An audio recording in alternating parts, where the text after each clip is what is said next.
Hi, it's tax day, and I'm doing a little redecorating and getting everything ready for the spring and planting and all that stuff, so I thought I'd show you what I'm doing.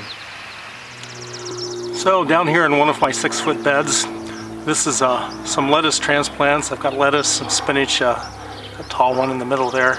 I put a row of kale across the near end here, and I've got some sugar peas that I put in directly into the bed, and then on the other side I've got radishes. I've got French breakfast and sparkler. So this bed's doing really good. Then we'll move on to the other one. Over on this 6-foot bed, I've got some more snap peas, or sugar peas, and then I put green beans in here last week or so, and they're coming up pretty good. Not as thick as I'd like, but I'm hoping the rest will fill in as we go. Okay, now I want to talk to you about my row covers.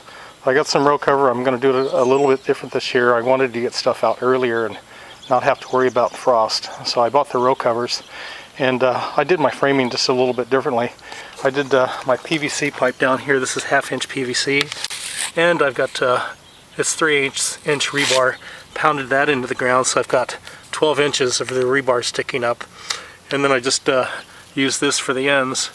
And then I had some campaign sign frame wires that I had from a previous experience, so I used those across the center of the hoop for support.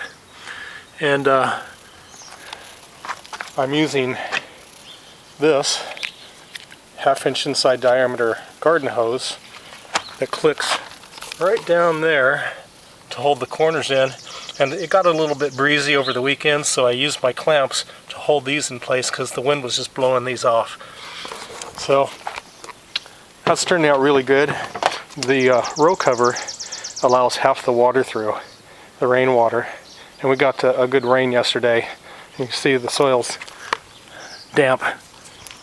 So it's a nice experiment, something new I'm doing this year. Now I'm going to show you my irrigation system. So I have two, I think they're 50-gallon rain barrels. I got at Home Depot 4 years ago. And I had one on the other end of the house, and I had this one hooked up to this downspout. So I decided to bring them all together, and I joined them up down there with just a little garden hose and a couple of whatever they are. Put them in there, screwed them in, and they're done. Down here I've got a four valve divider, and I'm going to run 4 different lines, 1 to the south side and 3 to this garden bed. But what I've done is I've got my elbow and I ride them up to the top, and I run 2 drip lines across the bed, and then I'm going to go here and drop this back down to the ground, and then I'm going to run that all the way across over to that bed, then up and across, and cap it off at the other end. So this is going to be a closed system. So this is what it looks like when I've got it done. Now I'm using some rocks to hold down the sides because to keep it more stable. I've got carrots planted in here, and they're just now starting to come up. Let's see if we can find some in here.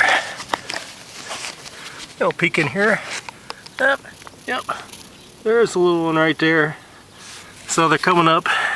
Yep, they're starting to come up. You can see a bunch of them. So hope I'm not shaking too much here. Let's set this down. There's some over there. Anyway, nice little baby carrots. Now if you've seen one of my earlier videos when I raised that bed, added some wood to the top of that to increase the height, I'm doing a little redecorating this year. I took my 2 10-foot beds, which is this one and this one, and I changed these two, the end pieces, and they're to 30 inches. They were a little shorter than that, but now all my beds back here are 30 inches across outside diameter, and they're 27 across on the inside. So what I've been doing is taking my mulch out, excuse my shadow, taking my mulch out, I'm digging that out, and I take it over to here, shovel it in there, and I use this screen, which you saw on when I was building my potato boxes, that one out there, and I sifted the mulch and I got this nice black organic matter.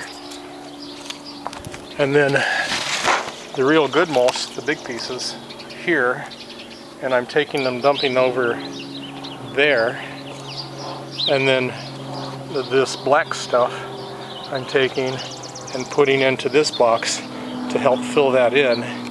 Now I'm going to have way too much for here, so I don't know what I'm going to do with it, but I'm going to take this and fill it to about 3 inches from the top, and then I'm going to bring in some more compost and topsoil mix and fill up the rest. So I've got 2 or 3 inches of good, real good stuff on the top, and then this stuff, which has been composting and decomposing over here for several years, and some really, really nice organic matter. And so this is going to be a really fertile bed, real good stuff. Now in my other potato box, this is last year's potato box, I've put some greens in here. I have Brussels sprouts and spinach and lettuce and radishes that I transplanted in here. So I'm going to do some interplanting this year, see if I can get more produce out of my gardens. Last year I got 500 pounds of tomatoes and peppers and green beans, carrots and all that. And so my goal this year is to get at least 600 and maybe push 700 pounds out of my gardens. And last on the tour are my peppers and tomatoes, and I've got a few marigolds in here also. So these will be going out into the garden by the end of the week and cover them up, and then everything's planted, I think. Anyway, last year I've been growing big beef, and I decided I wanted to go with a heirloom tomato this year, so I'm growing beef steaks and of course cherry and pear tomatoes as well. So that's it for now. As always, if the information on my videos is helpful, please subscribe. Until then, I will see you soon. Bye-bye.